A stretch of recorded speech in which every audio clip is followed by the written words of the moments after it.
Hi, everybody. Dan Illman and Ashley Mailloux. The DRF race of the day for New Year's Eve is appropriately the Year's End Stakes at Oaklawn Park. It's race number 9 for 2-year-old fillies going a 2-turn mile with the short stretch at Oaklawn. Let's take a look at this field. We've got 7 in here. It's an intriguing group because the 2 inside horses are getting class quizzes, but they've been very impressive at Delta Downs.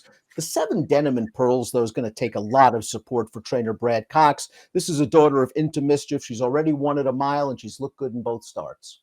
And I think kind of looking at the stakes race for the 2-year-old males, I thought this one was more competitive on paper. I thought the fillies were evenly matched. I think looking at this group, obviously it's a different ball game. They're going a mile, but some of these horses come to this race off of very impressive wins. And even those that were defeated, I think they've really shown that they've taken a liking to these longer races, mile and 70 yards. So I thought this was a really good betting race. Let's take a peek at our Timeform US pace projector. Timeform US is expecting a fast pace. Tapit generally won around a 2-turn 7/8 at Delta Downs last time out. Did so from off the pace. I have a feeling the 3 Esternia is going to be aggressively ridden as she was last time out at Churchill Downs to no avail. Neon Beach, I think, is kind of the fly in the ointment from this pace projector because she's tactical, but if no one else goes, I can see her taking advantage. Absolutely. To me, the 3 and the 4, I have a feeling are going to go. The 2, I'm a little on the fence with. Just the races at Delta Downs, knowing the track configuration is different. She was forward, though, in that debut at Remington Park, and she ran away with it. But I thought last time out over the slop, she actually kind of split the field mid-pack early on and made a late move. But nonetheless, she probably will be involved early. But I think the 3 and the 4 might be the keys to it. Well, the first Delta Downs Raider is the one floating beauty who couldn't have won any easier in her career debut, going 6.5 furlongs. She earned a 72 Beyer speed figure, did this daughter of cloud computing. She settled early, and she's just way too good for this group.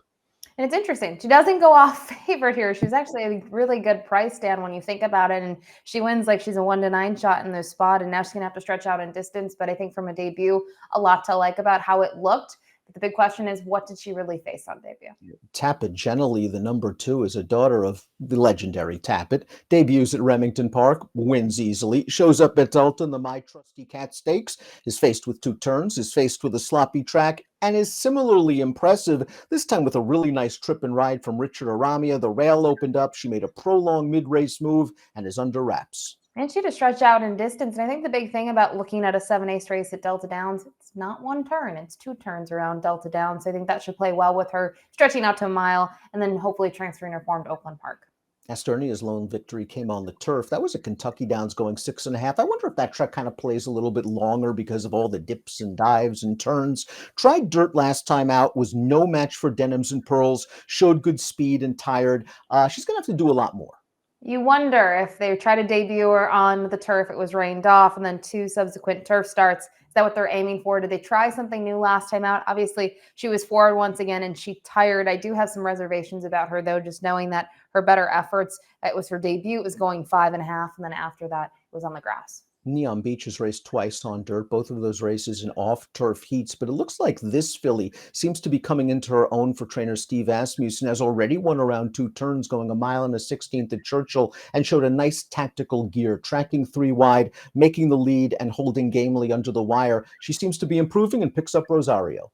Yeah, a little bit of a different story with her. They started with the turf, then they moved her to the dirt. It was rained off, and it happened again, but I think now this is intent. They're keeping her on the dirt. They've been happy with her last 2, and I think when you look at horses trained by someone such as Steve Asmussen, when they start to make that progression, the light bulb you can see has gone on for her. They're going to try to keep things very similar, just keeping her around a 2-turn distance. If Timeform US is correct and this pace is hot, keep an eye on the number 5, Ice Cold, who might benefit from fast and contested fractions. She was running on at the end of her most recent start at Churchill Downs, finishing behind Denims and Pearls. And I think Ice Cold is a horse that is also slowly progressing with each start. I think eventually more distance will work for her. She'll run on late at a decent price. Absolutely. And I think with Kenny McPeak, that's typical of his horses. I don't think they're necessarily always ready to go at first asking. You can see her first 2. They were at Saratoga. She really didn't show too much. She did make up some ground, though, in that turf event. And then she finds herself in a stakes race. Yes, it was for Indiana breds, but she crushes her competition there by 10 lengths. And to me, the race that I'm keen in on is at Churchill. I thought she raced very well. She will need the pace set up, though, but I've been impressed with her last 2. And the 6 Pula scored last time out at Churchill Downs, going 7/8 of a mile. It's taken her a couple of races to find her stride, but her last two at big prices, going 7/8, have been much improved from her first two outings. She kind of rushed up into the pace, racing 3 wide on the turn, and she was very game. Her first thrust at the leader was turned away by that favorite, but then she re-rallied and came on again. So she showed good determination. I think last time out when the light bulb went on for her, 7/8, she probably wants to go further. She was really hitting her best stride late, and I think her going to the mile shouldn't hurt her chances at all. And another one that maybe those first couple starts she just needed to figure out. Now her recent form is good. Denim and Pearls might be the horse to beat for Brad Cox. 2 for 2, a 77 buyer last time out, scoring at a 1-turn mile. Showed off nice tactical speed that day, and once produced at the top of the stretch, she quickly spurted clear. She's a very likable filly with a beautiful pedigree. She's well connected. Now she gets the 2-turn quiz.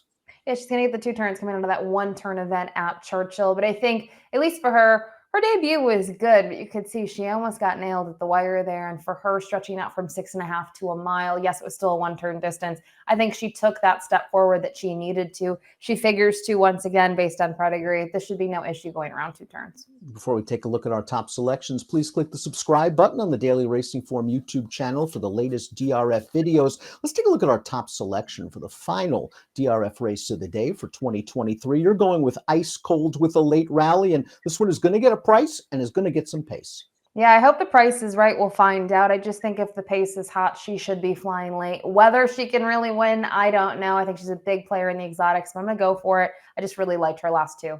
I wish I had a stronger opinion in this race, so I'm just going to go for a price with the 6 Pula, who seems to be improving with each start. Another horse that I think will rate from off the pace and might get something to run at is going to have to improve. I'm a little worried I didn't put the 4 Neon Beach a little bit closer in my wagers, because I can see that horse pulling a good trip. But this is a fun race and a competitive race for 2-year-old fillies. 5-7-2-4 for Ashley, 6-2-7-5 for me. Best of luck.